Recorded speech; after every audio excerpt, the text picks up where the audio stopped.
So it's already recording. But here we can turn off the recording. It was raining. Or we can pause the recording. So Oh, okay. Okay. Thank you all for being here. Thank you to your town clerks for organizing it. I like to do this to get, actually getting back out and doing it. I had a baby boy born in November and came back to work earlier this year. So it's good to be back out and doing these events. I always find, especially in person, Zoom is great, but in person is so helpful because it's a great opportunity to ask questions. For those of you who don't know me, my name is Russell Blair. I'm Director of Education of the FOL. When this one popped up, it's kind of hard for me. It's a little bit of a backbone. Went to Valley, I went was a dispatcher. Involved locally, so it's always nice to speak back. Before I did this, I was a journalist for years. Agencies now. At that point, and the one thing I want to get across is these trainings to try to sometimes get an FOI request and gather agendas for meetings. I really want to lay a meeting.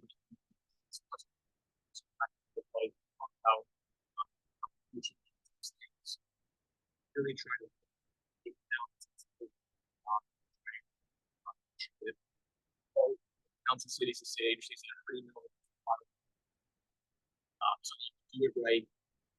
We scratch their head or pounding your head into the wall. So I want to do. And the other thing too is that the existing hearing. I'm here all weekend. That's absolutely happy to experience. My mission meetings, order attorneys in the office.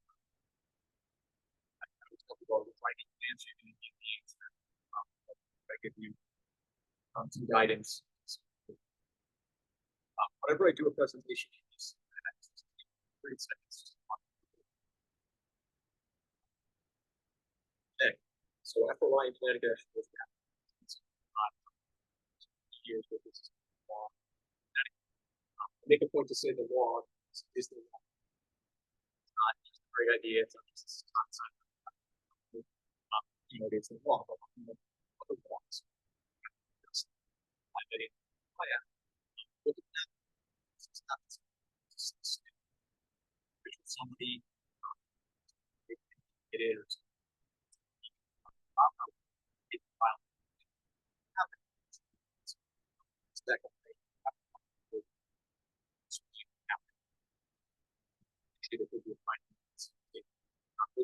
So it's not in it. With the ability to find very often. Usually the decisions to say, understand training to know what you do. But again, law goes back to 1975, however awesome.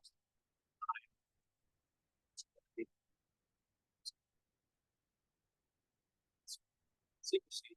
So however awesome I want the governor, she said very strong. Okay.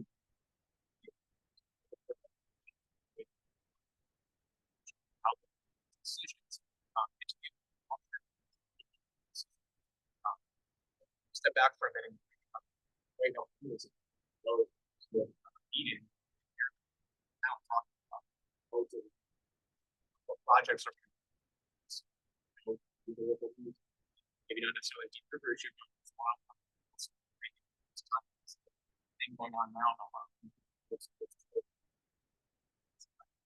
So all these important decisions that are being made, and anybody can go with this. Just interrupt, and I apologize, but the people on Zoom are saying it's very choppy and mobile. Sorry.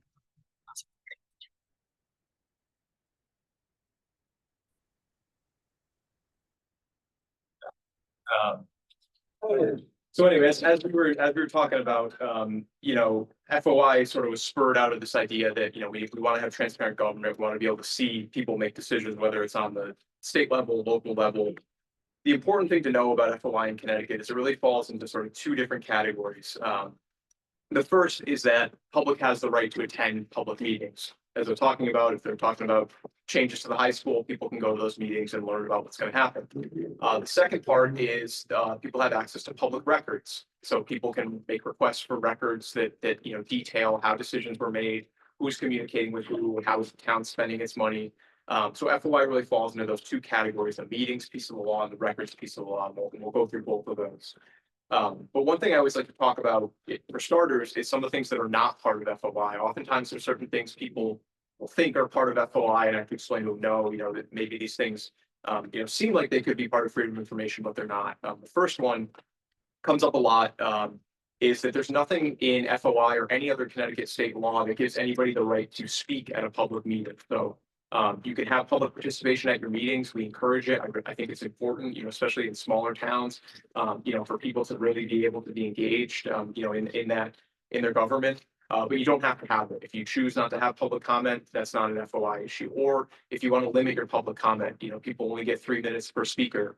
You don't want to be there all night. You want to limit it to items on the agenda. You want to limit it to, only residents if you want to. You can put any parameters you want on public comment.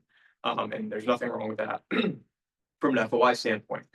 And then the records piece, really FOI is about providing copies of the records that you have. It's not about you guys having to do any research, creating documents that don't exist, doing any sort of analysis or conversion. If somebody says, I want you to take this file and give it to me in this format, or I want you to make a spreadsheet of this, that, or the other thing, that's not an FOI request. An FOI request should be asking for copies of documents. I want a copy of the town budget as you keep it. I want a copy of emails that were sent between the assessor and the tax collector. I want a copy of the site plan for planning and zoning. It's really about you giving copies of the records that you have. It's not you having to do any work in terms of creating new records or anything like that. Obviously, you got to do the work to search for the records, but it's not anything beyond that. And then, as I talked a little bit about, the commission, we exist to settle disputes that arise when people believe that agencies are not following FOI. So we're, kind of like the FOI police, and as I mentioned, everything that we deal with comes in the form of a complaint. So we don't go out proactively. We're not going to be, auditing towns to figure out what's going on. Everything we hear about comes in the form of a complaint. This one's pretty easy here at this level. Some people ask me who's covered by FOI. You all either work for the town, you're on a board or commission.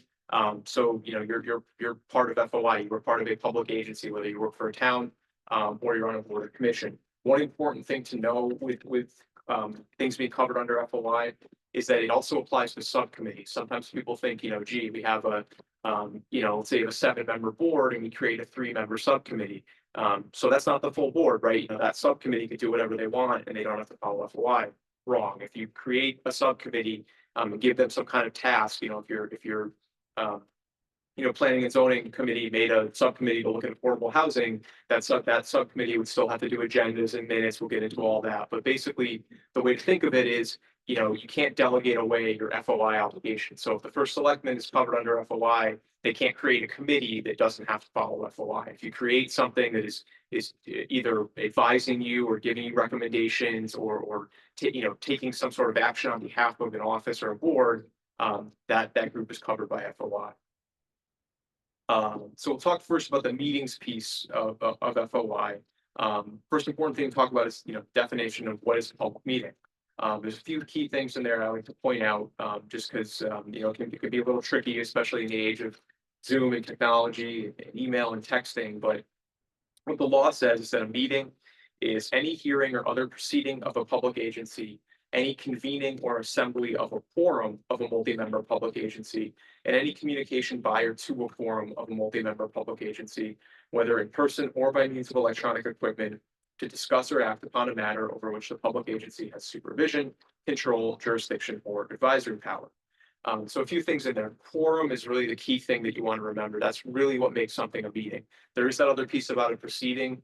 The only thing that really comes up sometimes where you would have less than a quorum and it would be a meeting is sometimes You know, if you have a Board of Assessment Appeals, there may be one person who will have a hearing, you know, somebody comes in and wants to contest their property, and sometimes you may just have one member do that, that would be considered to be a proceeding, but generally, you need to have a quorum for you know, it to be a meeting, so if you have, you know, again, let's use the example, 5-member board, 2 members of the board can talk together about anything they want, and it doesn't make it a meeting because it's not a quorum.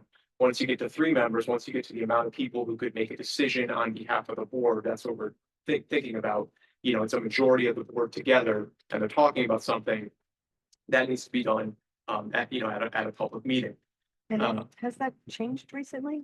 Yes, so you were talking about the other thing I want to say, if you have questions at any time, you know, I'll try to, you know, just raise your hand. I'll try to, you know, keep an eye on it. I find sometimes it's good to, you know, do it in the flow of the presentation. I was just always taught that 2 guys at a bar after a meeting on the same board should not be talking about town. Yeah, so it's, you know, it's one of those things where there are things that are FOI violations, and then there are things that are kind of against the spirit of FOI. So the challenge in small towns is, you know, your board of selectmen is 3 people, right? So what the common question I get when I come to a small town is you're saying, gee, that means, are you telling me that I can't talk to another selectman? So the way to think of it is, if you're talking about things, you really want to be keeping it more of, you know, talking about, okay, at the next, somebody in town came up to me about this issue, let's bring it up at the next meeting, or, you know, we need to address this with so-and-so. You don't want to be making those decisions together outside of the meeting. You don't want 2 of your selectmen to be deciding what roads you're going to pave, not at a meeting, or, you know, or whatever it may be. You know, again, I'm not going to lie, in a small town, it's a challenge. But again, the key thing that makes it a meeting is a quorum. The case you're referring to, it was so what happened in the city of Meriden, and the commission disagreed with it, but what the courts have said, this was where it was a bigger city council, and they had the city council majority leader, the city council minority leader, and the town manager all meeting together, talking about what the council was going to do. We argued that sounded like a meeting, right? I mean, you've got the leaders of both parties and the town manager talking about what's going to happen at the next city council meeting. But the court really honed in on that piece about the quorum. So really, in most instances, you know, it's got to be a quorum. It's hard, you know, I'm not going to lie, on a small board, 3 people, the quorum's 2. You know, again, doesn't mean that you can't communicate back and forth, but you really want to avoid making any decisions or really having, you know, really deep substantive discussions, you know, outside of a public meeting. Yes. 2 new selectmen that are new. In the past, selectmen would just have a brief discussion or go on a so-called field trip. We're going on a field trip on Friday to the WTCA, the new select, just to visit the site. That has to be posted as a meeting, because we've done it before. The fire department runs to come, look at the fire department to see where there were problems in the building. There's no discussion or just showing what's happening. Yeah, I think that's the key thing, is that if you want to go, if the fire chief wants you to come out and look at something, you can go out and look at it, but you don't want to be standing there and then thinking about, okay, now I'm going to bond this, you know, we're going to allocate this much money. You want to keep it really to, okay, we're going to observe, you know, to see what's happening. You know, the example I gave in another town recently, you know, they were asking me, it was about public works things. If, you know, the public works director wants you to go out and look at a road and he says, gee, you know, this has got real bad damage from flooding, we need to do something about it. You guys can go out there and look at it, but, you know, you don't want to be making decisions about allocating money, spending money, what you're going to do, you know, outside of the meeting. You look at it, and at the next meeting, you're going to say, we went out and we saw this was this and this, and I think we should do this or spend this money or move this, you know, whatever it may be. But at that meeting, you can ask questions as long as you don't make any decisions. Yes, yeah, it's really about you don't want to be making decisions when you're off on that field trip. If you're gathering information, you know, that's totally fine, but it's, you know, as I mentioned, that piece of the definition of a meeting, you know, discussing or acting upon. So if you're there and you're there to take in information, take notes, you know, I would say that's totally acceptable. But again, you want to, you know, make sure you try to limit it to, you know, taking in that information. And then certainly, you know, you could have your fire chief come to the next board of selectmen meeting and have a more full discussion, you know, about what you're actually going to, what action you're going to take based on, you know, that information that you got from going out there. So I have a question. Our planning and zoning commission, when they do site walks, the whole commission will go to a spot to review the site, and then they come back and at their regular meeting discuss it. they always notice those site. Yeah, walks. sidewalks are a little bit different. And again, that if you have the whole committee go out there as part of, I think, because the difference there is that the sidewalk is part of the, application process. Like that is something that's going to sort of, be considered when you're deciding whether or not to approve a project. So definitely for sidewalks.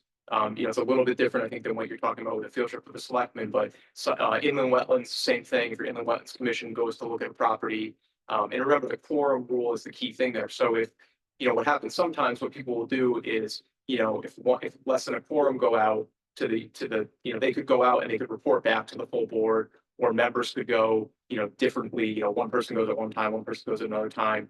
And the thing with the site walk though, is that if you notice it as a meeting, then you can be out there talking about what you're going to do, right? You can go, because it's been noticed as a public meeting, then the planning and zoning can be standing there and saying, gee, I don't like this. I don't think we should do that. It allows you to have more flexibility. If it's not a, So that would be the same if all three, if the full board of selectmen were there and they noticed it, then they could be talking. yeah, you could, if you wanted to, you could notice a meeting and say, we're meeting at the firehouse to discuss firehouse renovations, and you could have your full-fledged discussion and act, everything there. Even if you're just standing around in the bay with the fire chief, you could have that as you could have that as a selectman meeting if you wanted to have the full board there. And again, you want it to be more than just kind of observing. I think that's the thing to be thinking about is if you have a forum of the board somewhere, you don't want to be making decisions outside of a public meeting. So you could be taking in information, you could go and listen to what the chief wants to say, but you should really not discuss it amongst yourselves. And that's the key thing when we talk about discussion, it's really discussing the action the board is going to take. It's okay for you guys to be getting information, but you don't want to be discussing and taking, making decisions out in the firehouse garage unless you know it's the best meeting. Let me ask one more, this may be splitting hairs, but this is.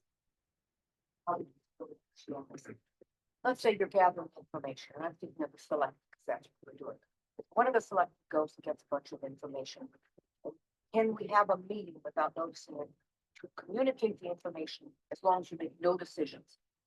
Because some of this stuff, if we're gonna talk about it, might take longer than you would do in a board of selectmen meeting. Can you help us understand? Yeah, so I think the distinction there would be like, let's say example, let's say one selectman in the firehouse example, one selectman goes out to the firehouse and takes notes of everything. What they could do is they could email that. Let's talk a second about, so one of the things I like to mention is you got to be careful because email could be a meeting because that meeting definition includes electronic equipment. So the best way to handle it would be if one selectman wants to report out to the other selectman via an email or something like that, that's okay. But you don't want to be starting to talk about what you want to do. You really just want to be sharing and say, hey, I went to the firehouse on Friday. These are the pictures I got. This is what the chief said. Let's put this on the agenda for the next meeting. So you can share updates, you can share information. But again, it's the deliberation and it's the making decisions is what you want to do at your public meeting. What you don't want to have happen is you come to the next board of selectmen meeting and you say, oh yeah, like we were talking about out at the firehouse, we decided to do X, Y, and Z. Because then there's no public transparency into, you've already made a decision. You want to be talking about these things and making you in your mind, you may already have an idea, but you want to wait till the meeting to have that discussion. So certainly you can go, you can observe, one selectman can discuss something with a department head, get the information, share it with the other members. You may want, to divvy things up and that's fine. You want to have one selectman go look at this project, go talk to Parks and Rec about something, one person go talk to somebody else about something. You can do all that. But the key thing is, it's not just decisions, it's also that discussion. So you don't want to sort of have it all baked before you come to the meeting and then say, well, we didn't make a decision, but if you were in there and you were talking about it and you guys all agreed and you said, okay, this is what we're going to do. And then you say, well, we didn't vote on it at the, out there, but you don't want to, have it so that when you come to your meetings, everything's already been discussed and, decided ahead of time. If you go to a public meeting and you say, oh, we already talked all about that over email, that could be an issue. So you can use email, to communicate, but you want to avoid, the types of discussions that you would have at your meetings, and certainly you want to avoid making any decisions over email. Sure. So there is a, we're talking about what constitutes a meeting. And then, I should get this a little bit later, but there's all these things that are called, basically, if you read the definition of a meeting in our law, it also says these are things that are not a meeting. That includes a caucus. So, the important thing to know for caucus is it's same board, same party. So it's, Republicans on, planning and zoning, it's Democrats on board of finance. And a caucus is a little bit different than executive session, which we'll get to in a second, but a caucus should really be limited to the board members and, discussing strategy and what they want to do, that sort of thing. The caucus should not be that you're bringing in all different town department heads to talk to them about things. It really should be, for the board members, themselves, of the same party, if they want to discuss issues outside of a meeting. So. Doesn't matter how big or small your board is, if you're in the same party. No, you can have, the example I always give is in New Haven, they elect their alders by district and they have 20 alders and I think they're all Democrats.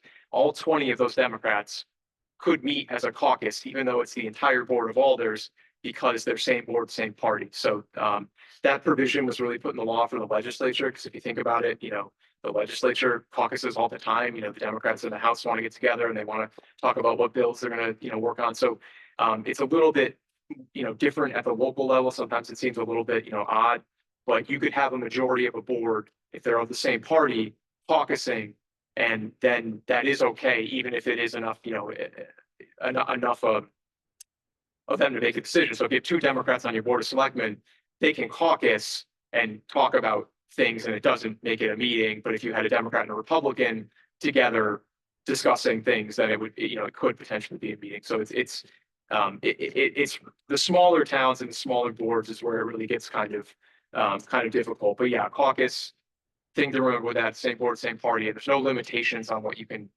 talk about in a caucus. It's not just limited to political things. You can talk about town issues or anything like that. All right, so as I mentioned, key thing that makes it a meeting is a quorum. And then again, with electronic equipment, texting is also something you want to be careful of. If you have a quorum of a board on a text message chain, same thing. Don't be making decisions over text message. Don't be having back and forth deliberative discussions that you would normally be having at your meeting over text message. You want to be doing all this, at your public meetings, so people can come, they can attend, and they can listen, observe. A couple of other ground rules for public meetings. Anyone can attend a public meeting. You can't have a sign-up sheet. You can't bar people from coming in if they don't live in town or something like that. You can set your own rules for public comment. We talked about that. Anybody can photograph, record, or broadcast a public meeting. They don't need any permission from the board, as long as they're not doing it in a disruptive way. So those are sort of some of the ground rules, and then we'll talk a little bit about different types of meetings and what are some of the requirements. So there's 3 meetings that are allowed under the law: regular meetings, special meetings, and emergency meetings. Regular meeting is, as it sounds, it's a meeting that's on your regular meeting schedule. So every board or commission, and this includes subcommittees, you should file I think we're getting around that time. I think it's by the end of January, but we'll file a schedule with your clerk. These are the dates that we're going to meet for the year. We're going to meet first Tuesday of every month. We're going to meet twice a month on Wednesdays, whatever it may be. Those are your regular meetings. And a special meeting, the name kind of drives me crazy because people think that it's, something, we can only do certain things. Special meeting is just not a meeting that's not on your regular meeting schedule. So it could be a different time. It could be that you add a meeting because you need to discuss something. It could be there's a holiday and you have to move things. There's a snowstorm and you move the meeting. So anytime you deviate from your schedule, that's what makes it a special meeting. For both regular meetings and special meetings, you need to have your agenda available 24 hours in advance. If it is a special meeting, the agenda has to go on the website too. The online posting things, there's a little bit of a discrepancy between what's required at the state and what's required at the local level. Most local, we'll get to this later, but like a common question I get from people is about minutes, right? Do we have to post the minutes online? At the local level, there's actually no requirement to post the minutes online. It's just is that they have to be available. Now, a lot of towns do, and I think it's good because that's where people look for them. And if you don't post them, they're going to call you and you're going to have to find them, email them, or whatever. So it's a good idea to post them, but not required. But in this case, we have a special meeting. Again, because it's not on that regular meeting schedule, you need to post it on the website, the agenda and the notice. One other small difference too with special meetings is that you can't add any items to the agenda at a special meeting. At a regular meeting, by a 2/3 vote, you can add anything to the agenda at the night of the meeting to discuss it. Minutes, we talked about, minutes need to be filed in 7 days, of a meeting. And that's what the law says, filed and made available. They don't have to be posted online, but if somebody comes in the clerk's office and wants a copy of the minutes, then they need to, those need to be provided. I'll take a minute here to talk about agendas, and we'll talk a little bit more about this in executive session. What the courts have said is that an agenda needs to fairly apprise the public of what's to be discussed. So what I always tell people to do is when you're putting together the agenda, before you send it out, just take 30 seconds, look at it and just imagine, okay, well, if I wasn't on this board or commission, would I understand, what is being discussed? Try to avoid using jargon, try to avoid referring to, application 2745, use language that, people who live in town, if they want to, basically the standard is if somebody's interested in that topic, they should be able to understand, okay, it's going to be discussed. I want to go to that meeting. I want to hear what's going to happen. For executive session, it's a little bit more strict, so we'll talk about that when I get to that point. The third type of meeting that's allowed under the law is an emergency meeting. And an emergency meeting is a meeting without any public notice. So as it says in the title, only in the event of an emergency. We had the weather last night. Let's say, for example, that there was, severe flooding damage in town and the Board of Selectmen decided we have to get together, 8 o'clock this morning because we need to appropriate money. We need to do whatever they need to do, hire a contractor to fix something. You could do that in the case of an emergency. You don't need public notice, but if you do that, you can only deal with that emergency issue. So you can't move on from the flood to something else. And then if you have an emergency meeting, you need to file the minutes within 72 hours. So it's a stricter requirement, shorter time frame to file the minutes. Just know it's a tool that's available to you if you, if you need to use it. But again, only reserved, in the event of And what an would emergency. some examples of non-emergencies? I will give you an example. So this is kind of our textbook example of what not to do. I always like to try to include a few of those along with the what to do. So gosh, now it's like going 15 years ago. There's a town in Fairfield County, and the longtime fire chief was retiring, and deputy fire chief, first selectman, goes in and tells him, and he says, "Hey, we've decided you're going to be the next fire chief." And the deputy fire chief had been with the department for a long time. He was very excited. He was really happy that, he was going to get this promotion to fire chief. Well, it turns out that the first selectman had not conferred with his colleagues before he told the guy this, and he talks to the other board members and they say, "Hey, we really don't think we want to go in this direction." So the first selectman has to go back to the deputy fire chief and tell him, "Hey, actually, I kind of jumped the gun. I'm sorry. We're going to do a search. We're not going to name the fire chief." And he tells them, "Okay, we'll make you the interim fire chief until we find a new one," as if that's going to do anything to appease him. So understandably, maybe the guy gets angry, but he's got a temper and he's yelling and he's screaming and he's shouting and people can hear it from down the hall. And there's this big commotion. He storms out of the building. This all happens on Friday. And the other people in town hall hear this and they say, "Look, you got to do something, right? I mean, this guy's being insubordinate. He was shouting, he was screaming, he was calling you all kinds of names." So that board of selectmen decided, again, on a Friday, instead of scheduling a special meeting or dealing with it at the next board of selectmen meeting, they decided we're going to call an emergency meeting because we want to deal with this personnel issue. So they called an emergency meeting for Saturday morning at the town hall. They go to the guy's house and he was doing yard work and they told him, "Hey, come down to the town hall. We're having an emergency meeting to talk about what happened." So they had the emergency meeting, more screaming, more shouting, more yelling. Depending on who you talk to, he either resigned or was fired at the end of that meeting. But at the end of the meeting, he was no longer employed by the town. But as I said, is that an emergency? And what happened in that case was, I don't know if that firefighter had attended an FOI training or had a lawyer or something, but somebody told him you should file an FOI complaint. So he did. He filed a complaint with the commission and he said, "I don't think dealing with my personnel issue was an emergency," right? They could have scheduled a meeting for the next week. They could have put him on leave and said, "You're on leave until we talk about this." There's other ways that they could have handled it, but they chose to have this emergency meeting. So the commission had a decision where we said, "Nope, that's not an emergency. You could have dealt with it at a regular or special meeting." If you ever get a decision from the commission that you don't like, you can appeal it. And for whatever reason, in this case, the town decided to appeal it. And they said, "No, we think we were right in what we did." So they appealed it to Superior Court and they lost in Superior Court. This case went all the way to the Connecticut Supreme Court, and the Connecticut Supreme Court said, "No, that was wrong. That was not a proper reason for, an emergency meeting."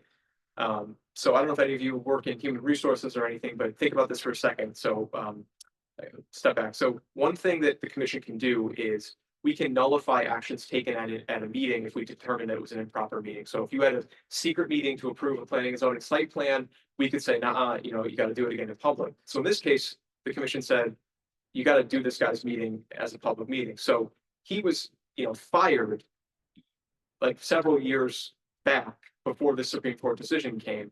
And based on all that, he really never lost his job because he was not really properly fired, right? That meeting was declared null and void. So whatever happened, resignation, firing, all that was declared null and void. So now all of a sudden you have a guy who was supposed to be on the payroll for something like 3 years. And then the next thing the town had to do after losing at the Supreme Court was figure out, okay, basically we have to arrive at a settlement for back pay. Does he want his job back? So it became this huge nightmare. And I share it, you know, one to say like, as an example of what not to do with an emergency meeting, but also show a little bit about, you know, the powers of the commission. And again, we don't do that, you know, very often, but I think in this case, you know, because the town was so insistent on pushing back, and what they could have done is at any point, they could have scheduled a meeting and taken care of it in the proper way. They could have said, oops, you know, we realized the mistake, and, you know, we're going to do it the correct way. A real life example, there was a town in November of this year where they had a meeting about closing the school and they didn't notice it properly.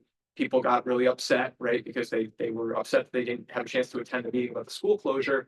And then, you know, there was a complaint that was filed, but what the board did is they said, oops, we did it wrong. They did it right. They had another meeting where they noticed it properly and they decided not to close the school after all. But they fixed it. So, you know, that's the thing to remember is if there's an issue with a meeting, you can always, you know, rectify things if you you know, if an agenda comes in late or something like that, you can always postpone the meeting, have it at, you know, a later date.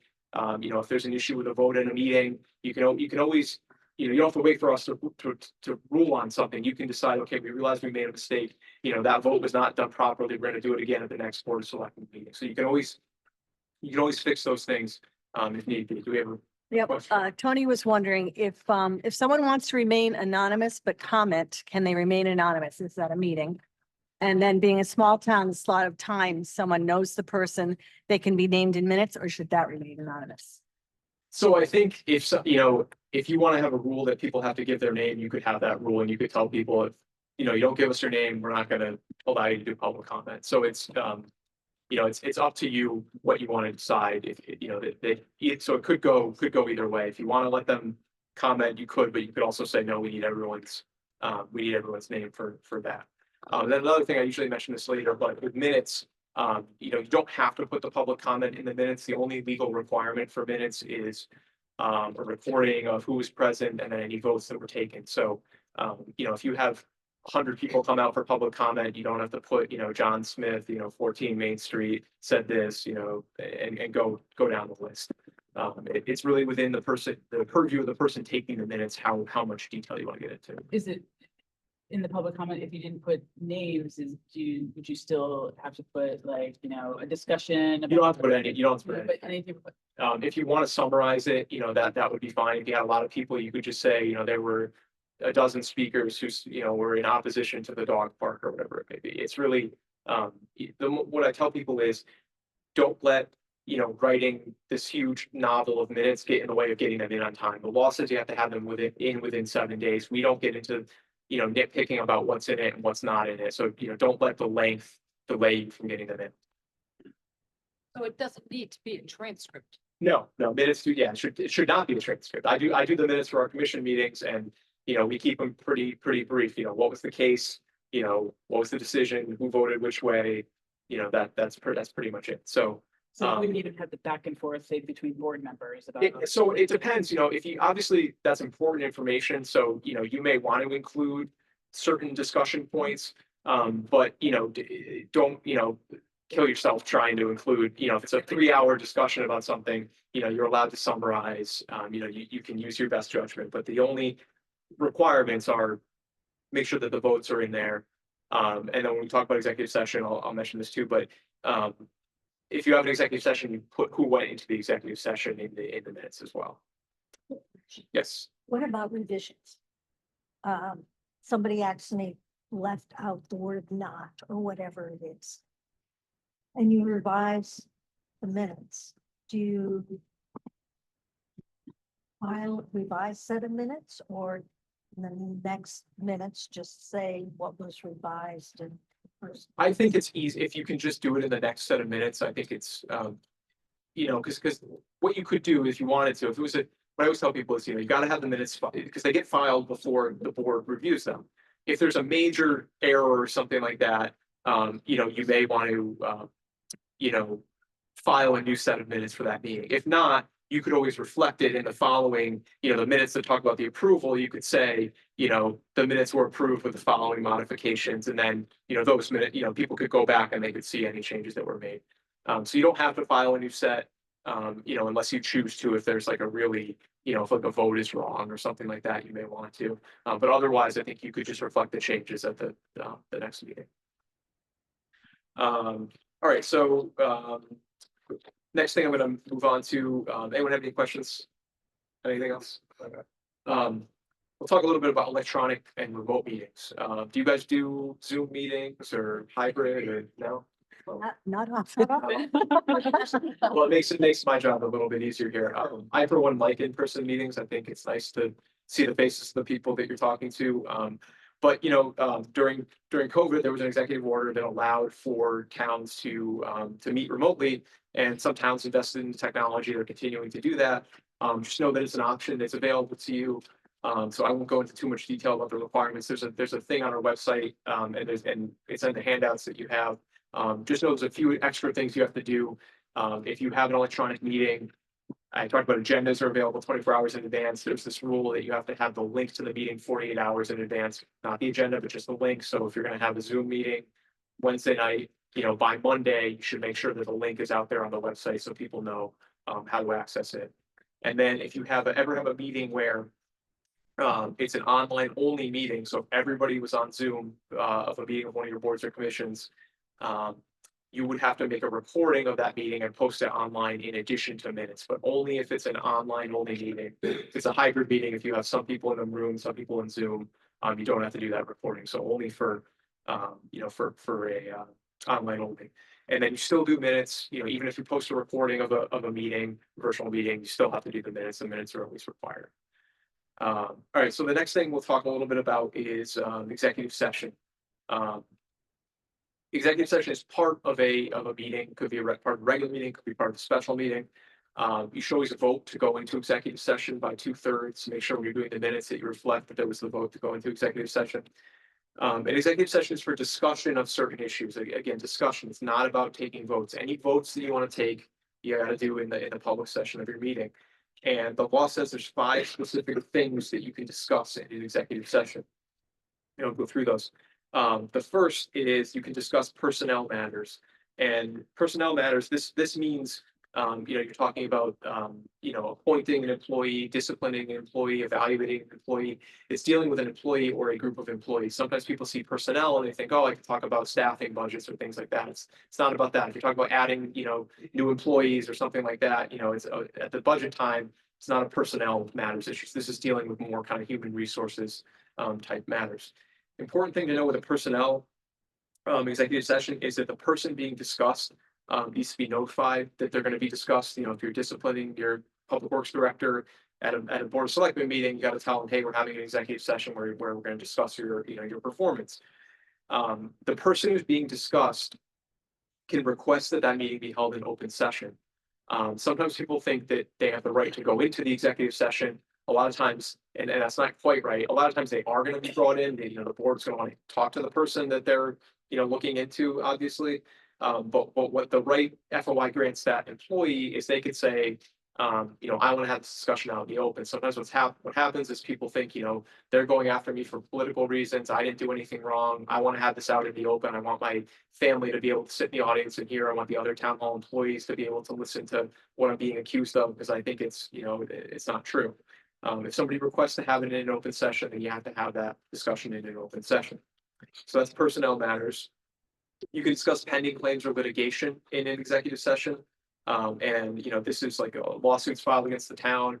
FOI complaint could be filed against the town. If the town is considering taking some kind of action, the town may be considering suing, an entity or something like that. Anything where you're talking about, a lawsuit that's been filed, or if you receive a threat to sue, anything like that, you can discuss that in an executive session. You can discuss security matters if you feel that the public discussion would hamper, the issue that you're talking about. An example I always give is, if you're installing a new security system in town hall, obviously, when you're talking about how much you're paying for it and things like that, you can do it in public. But if you're talking about, where you're going to put the security cameras in the town hall, you may want to have that discussion in executive session, so somebody can't listen and then learn like, oh, there's no camera on this door, the lock doesn't work, or whatever it may be, and use that for some nefarious purpose. You can discuss sale or lease of property in executive session if you feel that a public discussion would somehow, affect the price.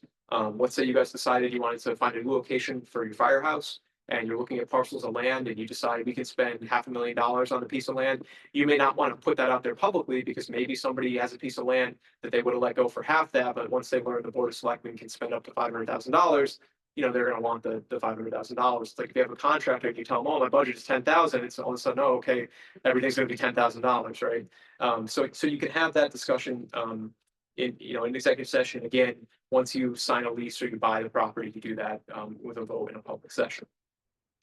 And you can also discuss any records that are exempt from FOI. We'll talk about some of these exemptions in a minute. Any exempt records you can discuss in executive session. The number one thing we see with this is there's an exemption that allows you to review and discuss bids before a contract has been awarded. So I just keep going back to the firehouse example, but let's say you're looking for a new pumper truck, right? And you get 7 bids back.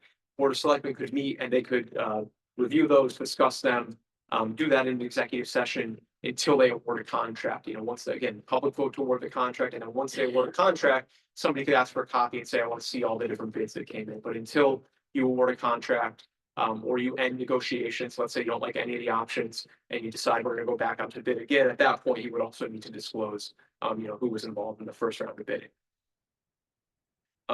Attendance at an executive session, who can go into an executive session, it's really up to the board. You can bring in any staff that you need. If you're, again, firehouse, if you want the fire chief there to talk about the bids, that's fine. What you don't want to do is create what's called a second audience. You don't want to bring in people who aren't there for any particular purpose and they're just sitting in the chairs in the back and they're listening, because then what you're doing is you're privileging them over other members of the public maybe who want to attend that meeting. So you can bring in whoever you need, but make sure that they're there for a purpose, that you need them for something, that there's discussion or there's opinion or there's testimony, there's something that they're bringing to the table, and that they're not just being brought in there to sit in the back of the room to listen. Anybody have any questions about the executive session? How would you notice it? Say it was a personnel matter.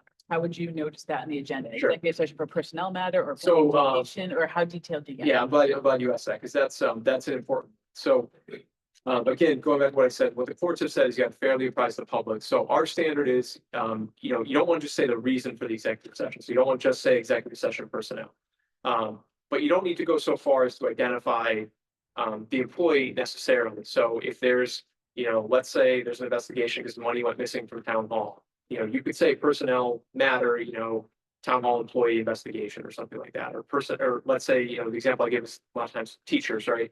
Let's say a teacher's under investigation in support of education. You don't have to identify the teacher, but you could say something like, personnel matter, discussion of the performance of the teacher, personnel matter, evaluation of a police officer, anything like that.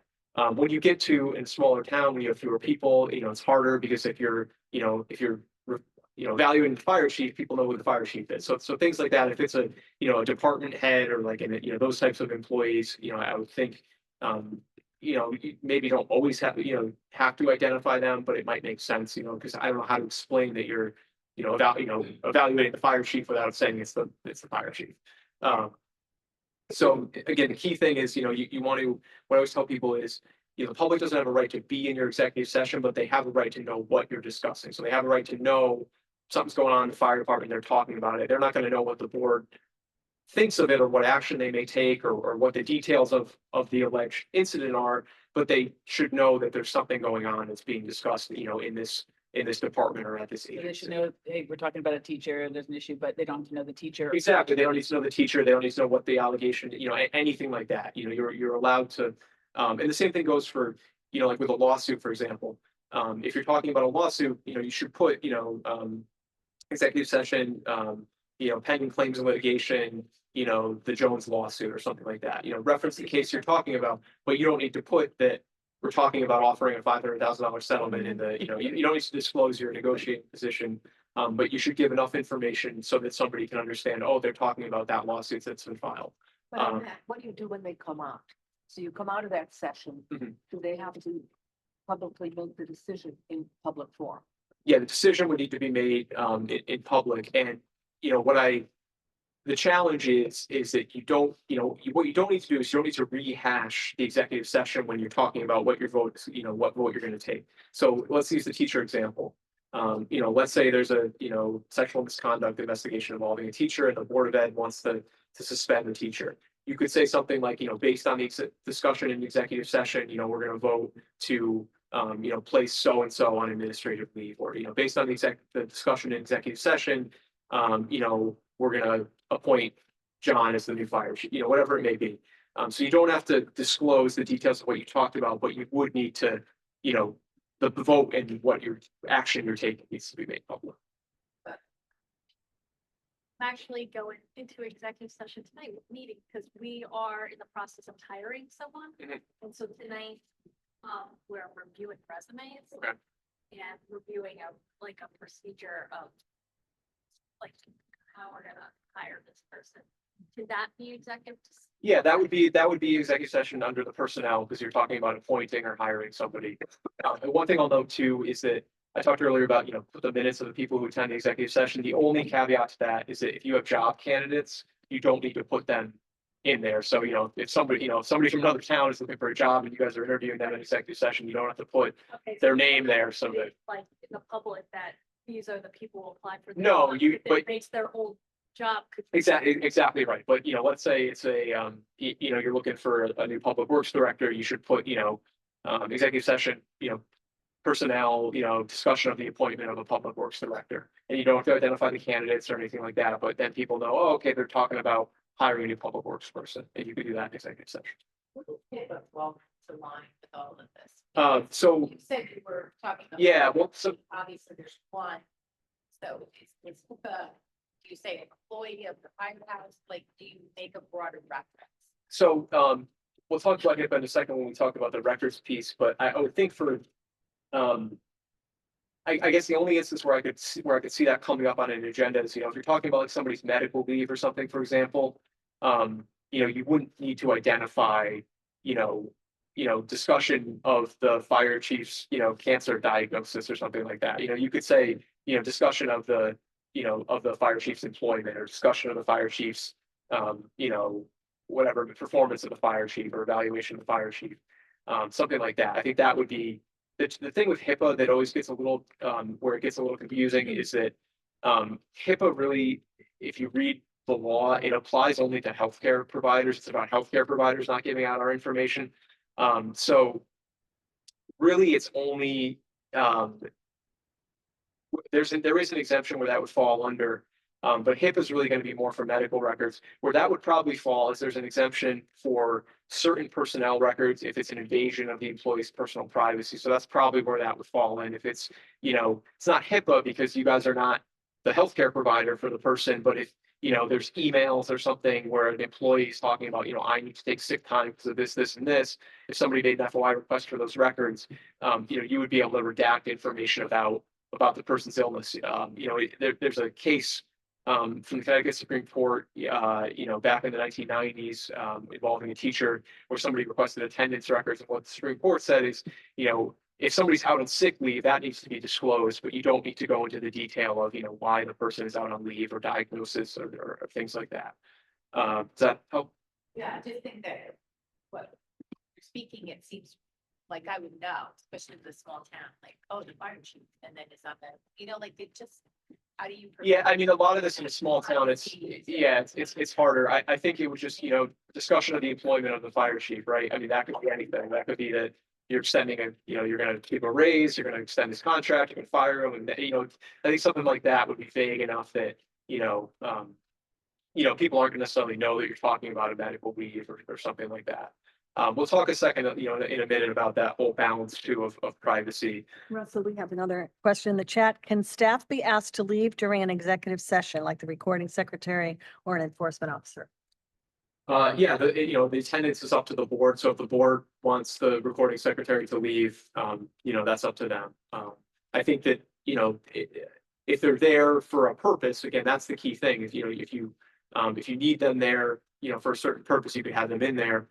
One thing I'll say about that with, executive session, sometimes people ask about, minutes for an executive session. If you, for some reason, decided to take minutes of your executive session, unless there was an exemption, those would be a public record. So you really should probably not have your recording secretary in there taking minutes of the executive session. Because if someone requested it, unless there was we'll talk about the records in a second, unless there's an exemption that it falls under, you may need to disclose that. Just a little bit of a sidebar, but there's a case I have where there's a town hall where they do Zoom meetings and they have cameras in the town hall or in the meeting room, and they leave the cameras on during the executive session. So the executive session was captured on video, and somebody made a request for the video of the executive session, and there's really not an exemption to it. So if you're ever in an executive session, you can take personal notes. There's an exemption that says you don't have to turn over personal notes under an FOI request, but you really want to avoid memorializing all that, because the executive session it allows you to meet and discuss. It doesn't say that any records you create from that executive session are somehow privileged. So if you have an executive session and then you go back home and you write up an email and send it to the other selectmen that talks about everything that you talked about in executive session, unless there's an exemption that applies, unless it's dealing with attorney-client privilege or medical issues or things like that, it could be that you have to disclose those. So we talked about caucuses earlier. There's also a few other instances where, you can have a form of a board together and it's not considered to be a meeting. Anything involving collective bargaining, if you're talking about union negotiations, you could have your whole board of selectmen discussing union contracts outside of the meeting. It's a carve out that was put into the law. You can create a personnel search committee for executive level employees. So we'll go back to the fire department again. If you wanted to, if the selectmen wanted to create a search committee to hire a fire chief, that search committee, again, only when they're working as a search committee, could work outside of FOI. When they hire the fire chief, that would need to be done in a public meeting. But what you talked about, you could do it two ways. The way you're doing it, where you do it on executive session and you're reviewing all the resumes, you could also create a search committee, and then the search committee could do that work outside of the meeting.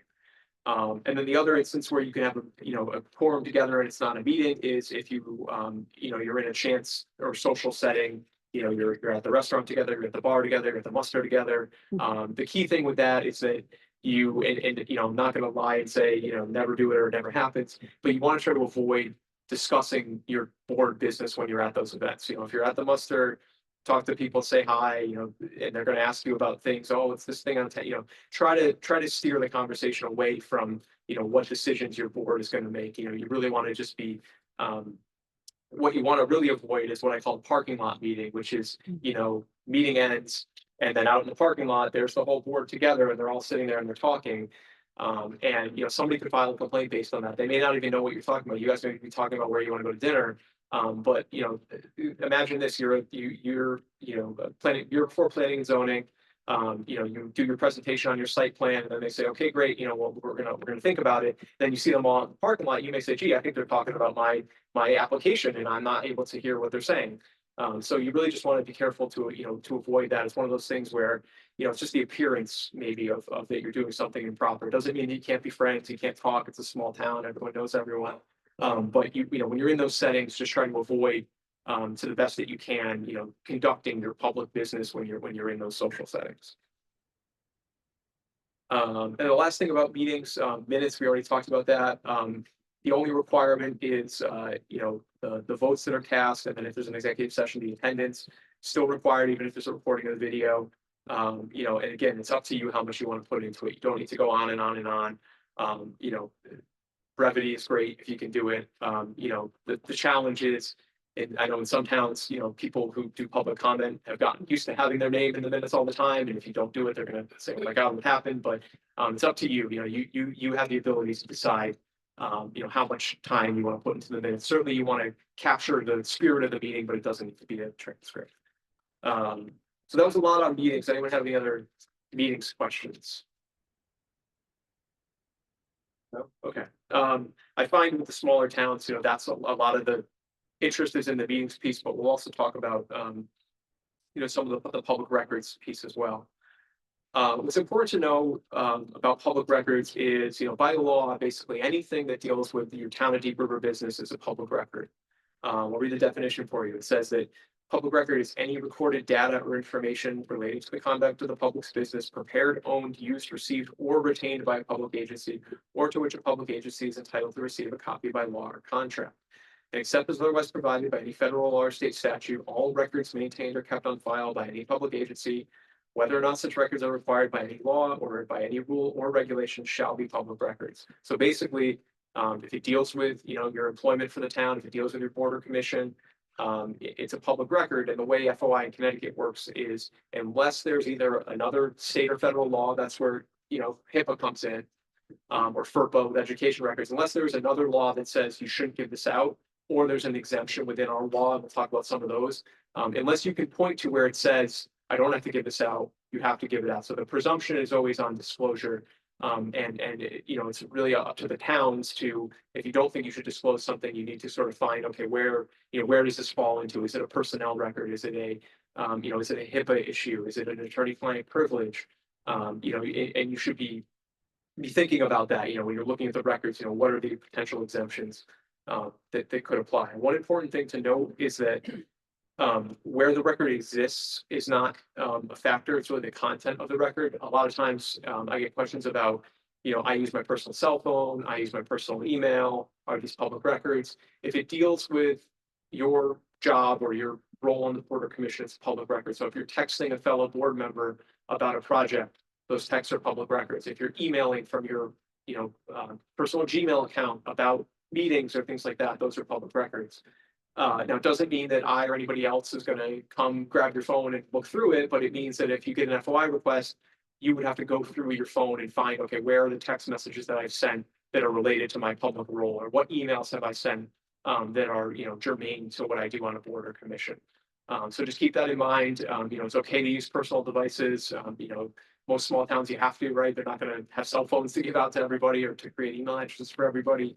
But just know that if you're talking about, town business, those are public records. Could the phone or computer be subpoenaed after, if they felt that you weren't disclosing everything that? So we do have the ability to do that, but I don't think we've ever done it. I think to my knowledge, the only time where that got close was the first time that, or not the first time, but years and years ago when Joe Gano was mayor of Bridgeport for the first stint, when he got in trouble for, shaking down contractors and all that. There were text messages that he didn't want to turn over, and I think it got close to that point, but I don't think it ever happened. But technically, the commission does have that power, but we really don't do it. We really just rely on the people to be honest and say, I went through and, I don't have these messages, or these are the messages that, would be provided. We don't go and subpoena devices and look through them or anything like that. It's really, the onus is on the person who has the records to provide them. And if there's an objection, if somebody thinks there's more, we would go to a hearing, and you would have to, under oath at a hearing, say, I searched my phone, this is everything I have. And, we hope that people don't lie under oath. So, that's sort of the way that it would be handled. We're not going to go take devices and look through them. There's two ways that the public has access to records in Connecticut. They can either request to inspect records, or they can request for copy of records. If somebody wants to inspect records, there's no charges for that. They can come into town hall and they can say, I want to see, these cards in the land use department. I want to see the, dog license applications, whatever it may be. The important thing to know about requests for inspecting records is that there's nothing under FOI that requires you to immediately produce records. You don't have to drop everything that you're doing and fulfill an FOI request. What the law says is that you need to provide records promptly if somebody requests them. And we'll talk in a second about that, how do you determine that. But if someone ever comes to the counter and they're demanding, this, that, and the other thing, you could tell them, I'm the only one in the office today. I'm really busy. I'm going on lunch in 10 minutes. Can you come back, tomorrow afternoon and give me some time to look over what you're asking for and find out where it is. So you have a little bit of control there. You can be, as long as you're being reasonable in terms of how you're organizing that. Are we allowed to insist that FOI requests be done in writing? Even if it's. If it's- missing other people? If it's a request for copies, yes. If somebody comes in, and says, I want copies of certain records, the law says they have to put it in writing. If they want to look at records, they don't have to put it in writing. They're allowed, they can call you and say, I want to come in and look at, X, Y, Z, and that would be fine. I always tell people, if you can get them to put something in writing, it's always good, just so you have the paper trail and you can say, okay, look, this is what you asked for. It was on this date, so that you're not down the line having somebody say, well, this isn't what I wanted, or I didn't want this, or you told me this, or I've been waiting for, a month, and it turns out, oh no, they sent the letter, 2 days ago, or whatever it is. So I think if you can get things in writing, that's good. There's no charge for electronic records under FOI, so if somebody wants copies of emails, a PDF, anything digital, and you can send it to them digitally, there's no charge. If it's paper records, you can charge 50 cents a page for paper records. You're not required to digitize anything that exists in paper, so if there's, something that somebody wants and you only have it in paper, you charge them for it, they gotta come pick it up at town hall, you don't have to scan it in and email it to them. You can if you want to, but you're not required. What you can't do the inverse. You can't take digital records and print them out just to charge somebody. Not that you guys would do that, but the only instance where you could print them out would be if you do have to make redactions and you don't have like a technology, which I'm imagining you probably don't, to do it on the computer. You could print it out. So if there's emails that you have to redact certain information from, you could print those out, do the redactions, and then charge the person for the copies.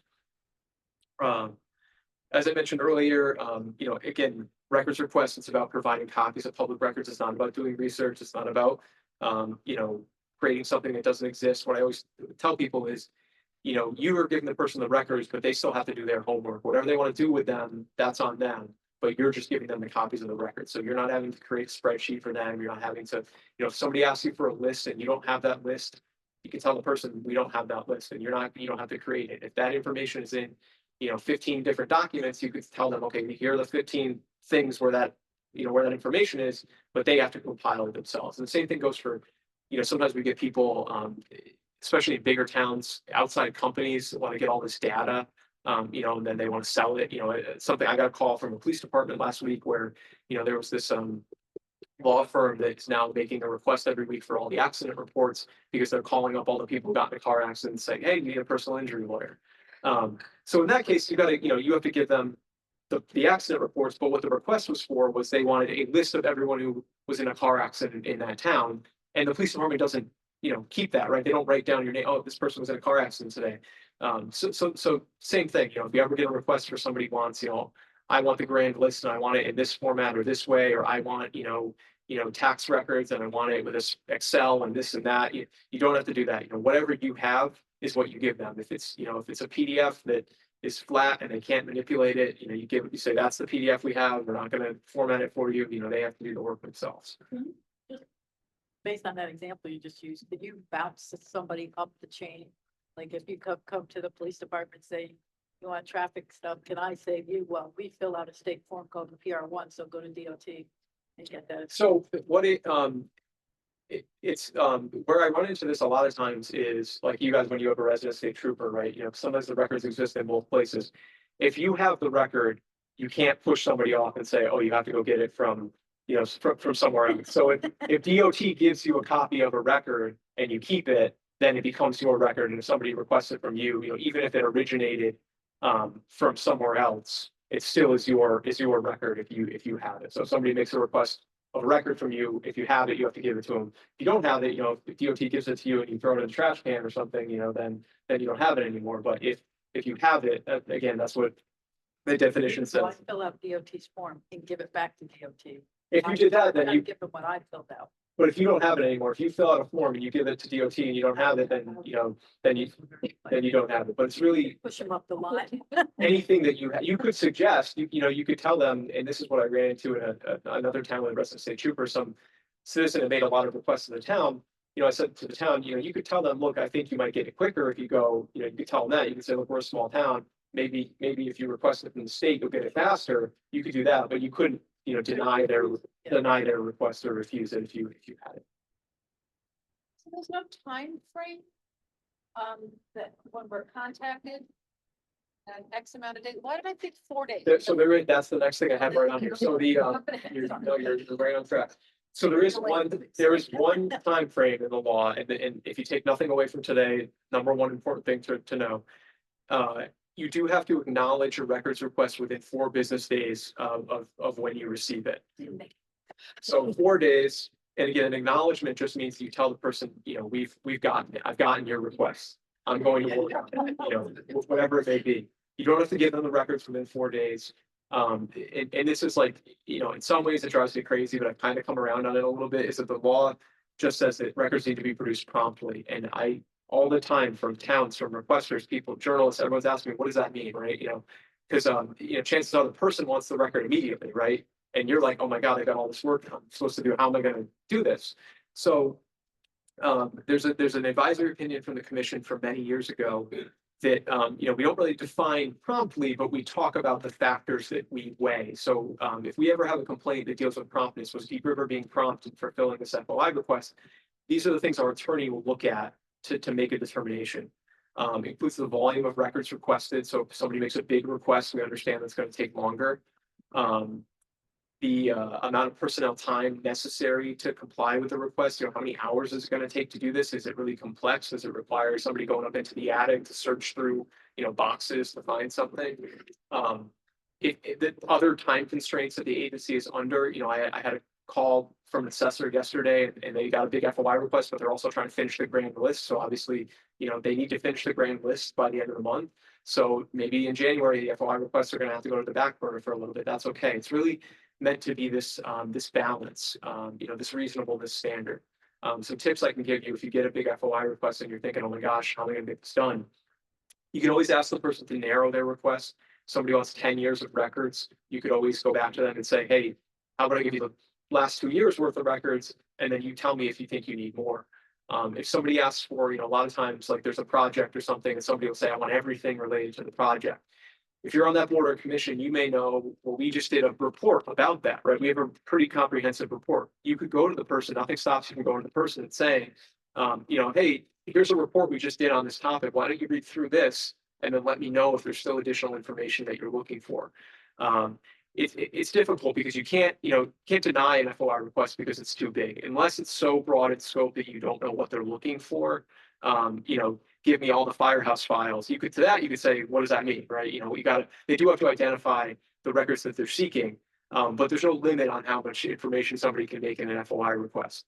Another tip is, somebody asks for 15 different things, and that 4 or 5 of them you could do right away. Maybe they have a big request, but some of the stuff are, minutes or reports. You could give them the low hanging fruit, give them those things first, say, look, okay, here's a few things that you asked for.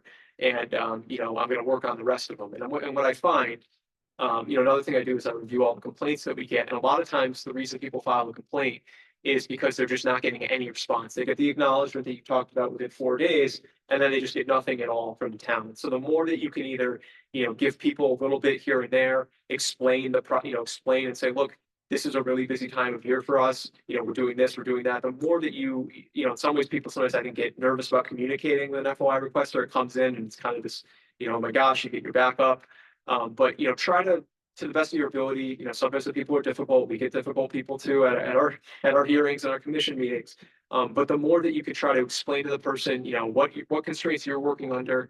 And also sometimes try to find out what exactly that they're after. And you may find that maybe they don't need all those 10,000 emails. Maybe there's really just a few things that they're looking for. And you guys are the keepers of the records. So what you have, what the town has done, about all these projects. So you can always try to work with the person. Really it's about somebody wants information about something and the two of you can think about, okay, what's the best way to try to get the person their information they're seeking, get them the answer to that question. I didn't mention this earlier, but this is another thing sometimes people don't realize is there's no obligation under FOI to answer questions. If somebody sends you a list of 15 questions, why did the town do this? Who authorized this? How was this done? That's not an FOI request. An FOI request should be for documents. So here's the minutes of the meeting where that was discussed. Here's a copy of the budget that shows, the changes from year to year, why, the increase in this line item. It's not about you having to answer questions. Certainly, we all, I work for the state, you guys work for the town. If a resident calls you, you want to try to help them. But if it's getting to the point where they're, sending you bullet points with 50 items and they want you to answer every single one of them, and they say under FOI, you have to do this, you don't have to do that under FOI. We have another chat question. Is an FOI request for the email address and phone numbers of commission members a valid request? Especially keeping in mind almost all of ours are. Yeah, so again, it goes to that thing of, if you, how do you have them? So sometimes if somebody says, I want a list of all the board members, if you have a list of all the board members with contact information, you would need to give that out. Where Connecticut FOI is a little bit different than the federal FOI is that we don't have an exemption for, I forget exactly what they call it at the federal level, but it's like personal information, names, emails, phone numbers. If somebody sends a letter to the first selectman and they sign it with their name and their address and their phone number, there's nothing in the law that would allow you to redact that information. And sometimes people get a little apprehensive about that, but it's just that the way that, again, the way FOI is structured in Connecticut is everything is public unless there's a certain exemption.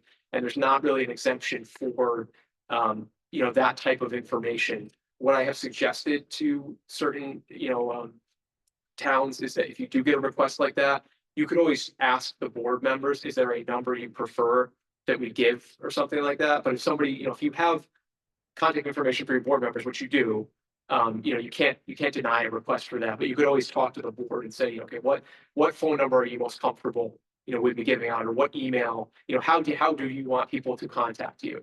And you could try to do that and then work with the person and say, okay, maybe give them, the office number or something like that. This is, a way to communicate with them. It doesn't necessarily mean you have to give out their personal cell phone number. There may be a way you can work with the person to do that. So I think you would have to give it out, but you may be able to, try to work in a way where it's not going to, aggravate your boards and commissions. So a commission member can refuse to allow their contact information to be put out there, even if somebody makes an FOI request? They can't refuse it. I'm just suggesting that if you want to try to work with a requester or with a commission member and say, okay, look, we have to give if the person wants, phone numbers for all your planning and zoning members, and you have them, which you do, you would need to get them out. But you maybe could work with the board to say, okay, what number would you prefer that we give them as a point of contact? Again, it's all about the records that you have, and you have those records. You may not have the list of everybody, but somewhere you've probably got, contact information for people who are on the boards and commissions. It's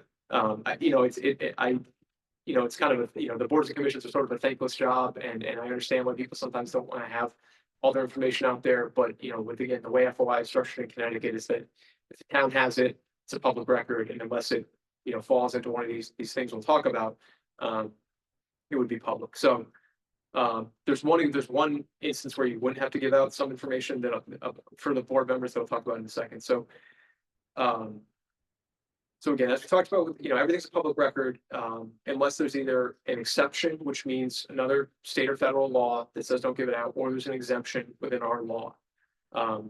So we'll talk a little bit about the exemptions that are within our law. We already talked about some of the exceptions, HIPAA, for example, FERPA for education records. The one I always point to, another law that talks about information you can't give out, and I don't do it to pick on teachers. My wife is a teacher, but there's a law that says public school teacher evaluations are exempt from disclosure in Connecticut. So if you're a police officer, somebody can request your employment evaluation. If you're a firefighter, they can request it. If you're a teacher, they cannot. So the tough thing with that is that these laws are kind of all throughout the general statutes. So what I always encourage people is if you work in a certain area, if you work in land use, if you work in inland wetlands, try to look at the statutes there, talk to other people in that world, and try to learn about those different laws, because there's so many of them. We don't have a list of them all. I know many of them. I don't know all of them. Another one I'll give you an example of, it seems like something that should be disclosed is there was a donut shop up in northern Connecticut a couple of years ago. There was a norovirus outbreak. Somebody got sick, and somebody actually unfortunately died from that virus. Health department did an investigation of what happened. You would think, gee, it's important. We want to know what happened, right? How did this person get sick and die? Those investigations of foodborne illness are exempt from disclosure under Connecticut law. So there's all these different factors that come into play with those. But what I can talk to you a little bit more about is the exemptions that are within our law. Some of those are in the little handout that I gave you. And these are basically when they were creating the FOI Act at the time, they said there are certain records that we believe should not have to be disclosed. There's got to be certain information that towns can keep close and they don't need to provide. I'll go through a couple of those. Personnel files. The information that you don't have to release from a personnel file is anything that you believe would constitute an invasion of personal privacy. And you're probably thinking, what is an invasion of personal privacy, right? I mean, some people are very private, other people go on Facebook if they get a hangnail and they post about it. There's a two-part test that the Supreme Court came up with, and the two things you should be thinking about that make something an invasion of personal privacy. It needs to be information that would be highly offensive to a reasonable person if it were to be released, and it needs to not pertain to a matter of public concern.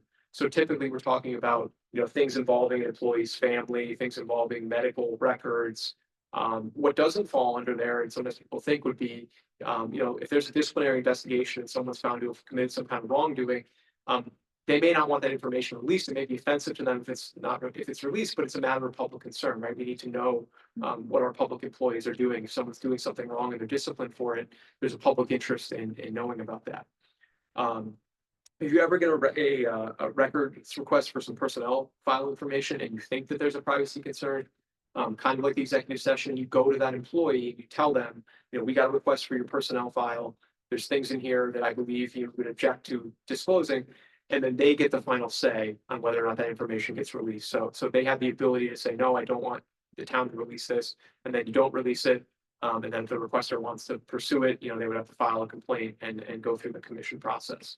So just remember that if it's a personnel file request and you think there's information in there that is meets that standard, ask the employee, and then the employee gets to decide whether or not it gets released. I have a question about that. What if it's employees that are under the, like we rent hires, like camp counselors who are, Mhm. I mean, no one should be requesting their performance review. I don't know why anyone would, but because they're minors, can you say that? I think you could, I think again, I think it would depend on, the context of the records. There's not a specific exemption for minors, but, you could make, again, based on what I said, you could make the argument there and say, if they're asking for, the home address of the lifeguards, you could say why does anyone need to, that is not a matter of public concern. Now, if, there's, let's say, one of the lifeguards is stealing thousands of dollars from, the park or something like that, that may be information that even though they're a minor, you would still, you still have to release. But I think when you're dealing with minors, that issue of public concern probably comes a little bit more into play. Is it how much of a public issue is it, involving this person? I'll go through a couple other of these quickly because I want to leave a few minutes too for some questions at the end. You don't have to release anything that is considered to be preliminary drafts or notes. And this is really, this could be personal notes that you take during a meeting, something like that. If you take those notes, on the margin of the agenda, but then if you take them and you write them up in an email and send it to somebody, that becomes a public record. But if it's just personal notes that you're taking, memory aid, you want to remember what happened at the meeting, that kind of thing, those wouldn't necessarily have to be released. And people often ask, what is a preliminary draft? It's really something usually at the staff level where, let's say the board asks the staff to create some kind of report and you're working on it and you're adding this and you're taking this away and, you're really manipulating it and changing it. But once that report is, done and submitted to the board, or once that report is given to the first selectman or anything like that, at that point, it's a public record that would need to be disclosed, but it allows for some flexibility in the drafting process. The example I give is that a couple of years ago, somebody requested draft legislation from the state capitol. They wanted to know all the changes that had been made to a bill before it got released. And our commission said they didn't have to release that. And the position we took was that if you were to require those to be released, it would sort of have a chilling effect on people's ability to deliberate, right? I mean, I'm sure there's all kinds of ideas people have, in the heat of the moment that you wouldn't want somebody to know about, the proposal that you made, or imagine that. The example I give is, let's say budget times are tough. You're talking about restructuring town hall and jobs that you want to eliminate. You may not want to release, a plan that is not subject to approval yet, where you're talking about cutting this position or cutting that position. You don't want these people to be panicking and thinking that their job is going to be lost, that maybe you're going to go in a different direction ultimately. So you said once it's submitted to a board, then it's fair game. Yeah, so Having something submitted to a board, but having draft written on it doesn't. yeah, if it's been given to the board for their consideration, then No matter what you. it's not a draft anymore. You can put draft on there all you want, but draft is really, the work that leads up to the product that's being, being given to the board for their consideration. And once it's FOI. If I FOI something Mhm. and I get it, is it now mine to? Yeah, you can do whatever you want to do with it. There's no, yeah, there's no, people do often ask that, you could, you I could.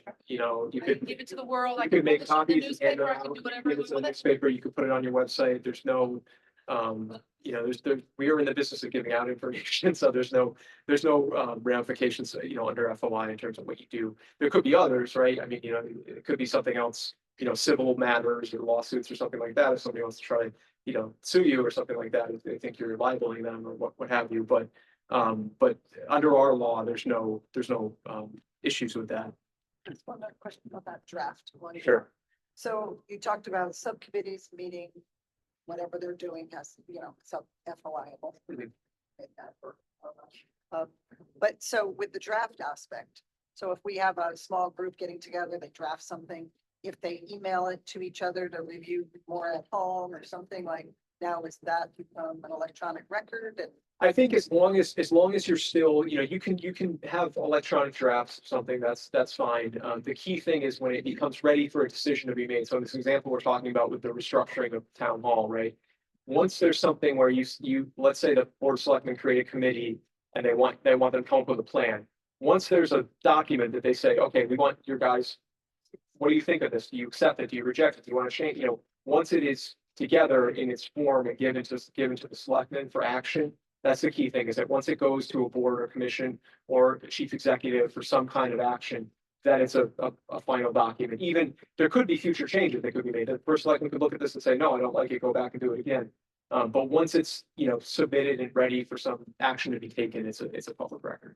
But that subcommittee that keeps sending it back and forth going, how about add something to paragraph? Yeah, I think that's okay. I think those are drafts that you would, but obviously the final version. So once the subcommittee finishes and gives it to the full committee, then it's a public At record. the end of the day, your point is a draft is a public record.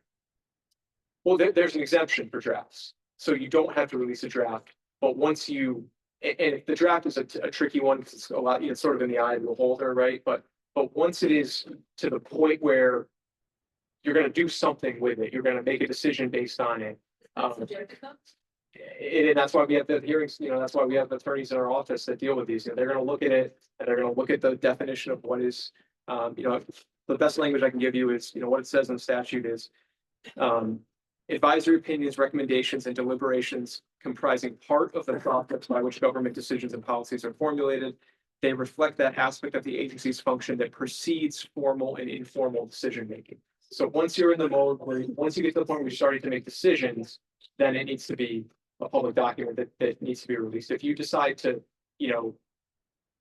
change your town hall department structure based on a document, then that document needs to be made available so people can understand, okay, what were you relying on when you made that decision? But there could be 4 or 5 other versions of that before it got to the point where it was given.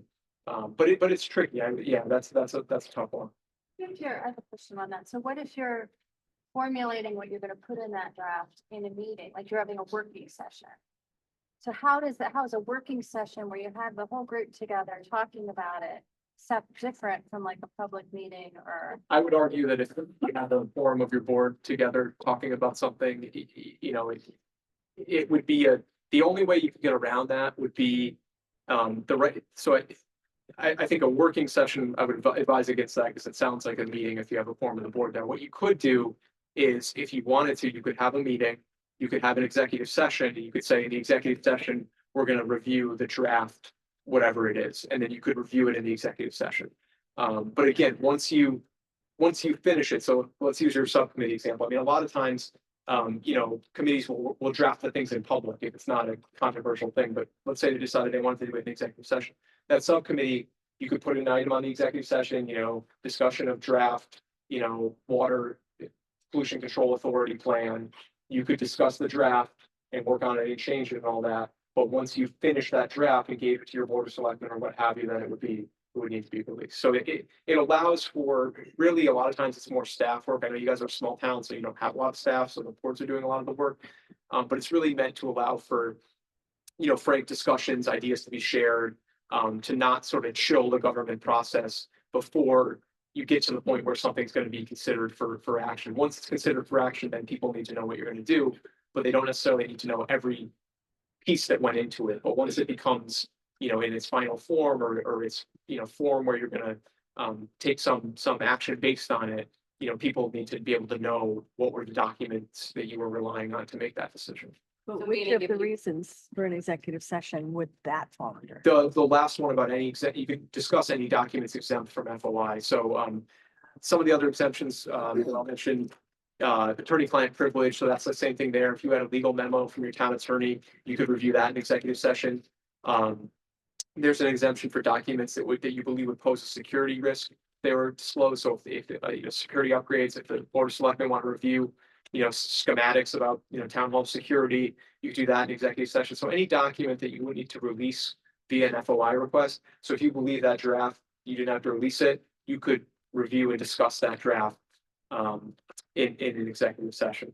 But once the draft is presented, the draft is done and presented to the full board, it's no longer a draft, it's. Yes, it's no longer, once it's ready for action, and it doesn't necessarily mean that it doesn't need to be approved to become a public document. It could be that, Talk about. the board looks at it and once they start looking at it and talking about it, this is kind of a no-brainer, but obviously any documents you talk about at a public meeting, if you're up on the dais and you're reading something and you're talking about it during the meeting, it's a public record. We had a case where, attorney-client privilege, is an exemption, but part of that is that you can't break the privilege. So if you're up on the, and this is what happened, is that one of the members of the board was reading from the legal memo at the meeting and somebody requested a copy of the legal memo. And we said it's a public record because you brought it out and started, talking about it and reviewing it and discussing it at a public meeting. So anything that you talked about at a public meeting, needs to be provided if somebody would have requested. Just a quick question. So if I hired a consultant and they gave me their proposal to the board, and then the board is making decisions on whether to make changes to it, is the consultants, that's no longer a draft, correct? No, I would say that's no longer a draft. Where it may be a draft would be if the, let's say you're going back and forth with a consultant about certain things that are, being added or changed or whatever. But once, if you pay a consultant to produce a report and they give you the report, once you receive, what you've paid for, whatever it may be, that's a, even if the board is going to change it, once it becomes what they're working with, that's the key thing to think about, is that if the board once they start to work with this document and use it to make a decision, that's the important thing, is we want people to be able to see what our elected officials are using to make decisions, right? We want to know, use the example of the schools again, right? If they're going to make a decision about closing the middle school, people want to know, okay, what information did they have, right? So if there was a report being done by a consultant looking into that, once the consultant gave that to the Board of Education, people would have the right to see, okay, what is the, basically see the same information that the board relied on. And maybe, you may have a different conclusion, but they may do it a different, you want to be able to understand how they came to make a decision. Okay, so I think we pretty much covered, the bigger exemptions. I'm trying to think if there's anything else that you important to note. No, I think that's kind of, I know it's a lot, we cover a lot of ground. I try to keep it to like 90 minutes or so. Some good, anyone have any other questions about, whether it's meetings, records requests, anything going on in town? Yes. This is just. When you mentioned earlier, it's up to the commission if they're gonna have X amount of minutes for the public to speak, or if the public can speak at all, or, is that a by commission or by meeting type of a thing, or should it be a blanket rule for the town that the town follows? So there's really, you really can do it however you want. There's no, you could change it meeting to meeting if you wanted to. Some of these things, what I tell people is, it may not be an FOI problem, but it may create more political problem, right? If there's a controversial topic and all of a sudden tonight you decide we're not gonna have public comment, people may be angry, it would be an FOI violation, but also, same thing. Let's say you normally don't have a time limit on speakers, but you see there's 100 people, the auditorium is packed with people that want to talk. You could say, look, based on how many people are here tonight, we want to get home before midnight. We're going to limit it to three minutes a person. You could do that. That would be fine. Just a question in regards to documents. So if you have what I called canned reports that provides it in a PDF, Mhm. but if you have the ability in your office to convert it to an Excel or CSV file, do I have to do that? Or You- can I stick to the PDF? You don't have to if you have it as a, however you keep the records is the way that you can provide them. So you could, if it takes you 2 seconds and you want to do it to help somebody, you could do that. But if you don't, if you keep the document as a PDF and you don't have it as a spreadsheet, you're not required to create a spreadsheet. The thing that gets a little tricky is when you have records that are stored in a database. It's a little bit different there because it's kind of, that's the only instance where you are kind of creating a record. If you have an assessment database and somebody wants, certain information, in that case, you may have to, click and create something, I have to pick the parameters, I want this information from this year or something like that. There could be instances like that where you would need to maybe pick a format or do something with the software. But if somebody says, I need this and I need it in this format, and I want this to this to this, and it's really something where they're asking you to, do a lot of manipulation, then you wouldn't have to do that.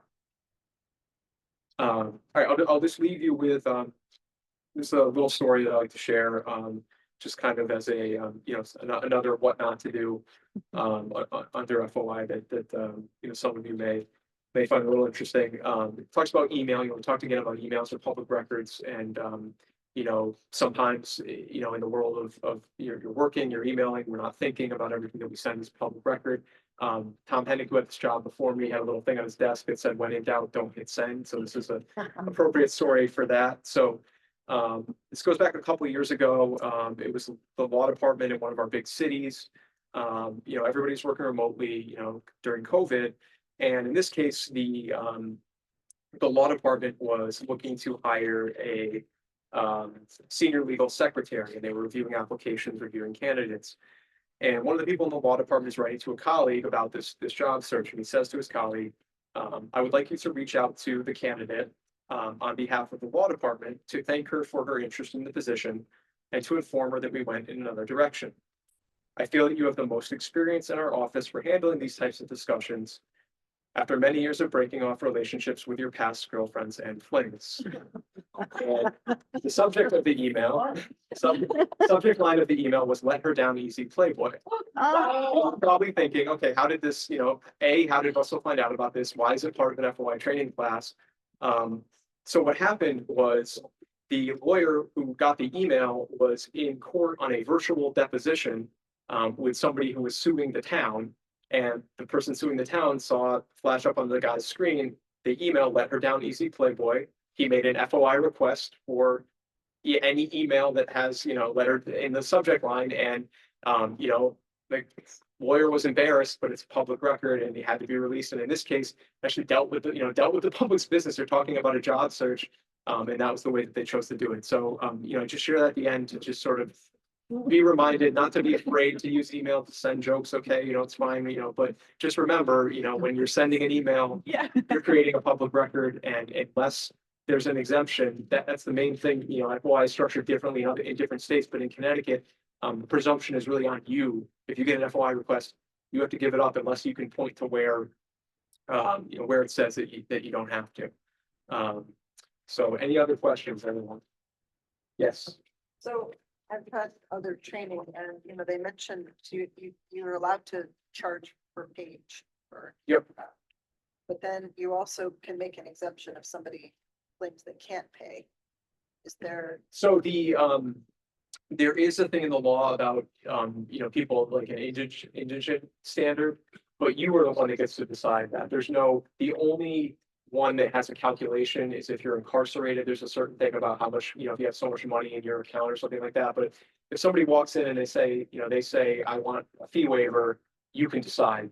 And there's no, if you say no, they can't appeal that to us. It's just that they have the ability to grant a fee waiver if you choose. So if you decide you want to, you could, but you're under no obligation. The only ones where there's a few where you have to give people documents free of charge, if it's a board or commission member and they need they need it for their legal, to work on their board. And then the other one, I think, is if it's a, it's more with police records, but if it's, somebody's being represented by a special public defender and they want access to certain criminal record information, they're allowed to get that at no charge. But generally, you can charge anybody. They could say, I don't have any money, and you could tell them, sorry, too bad, it's up to you. And you could decide, one day to give a fee waiver and one day not to. So it's within your purview.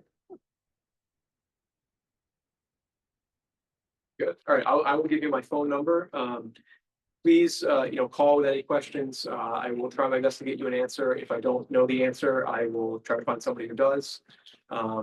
So it's 860-566-5682. And then my email is just my name. So Russell, Russell, .Blair, BLAIR @ct.gov.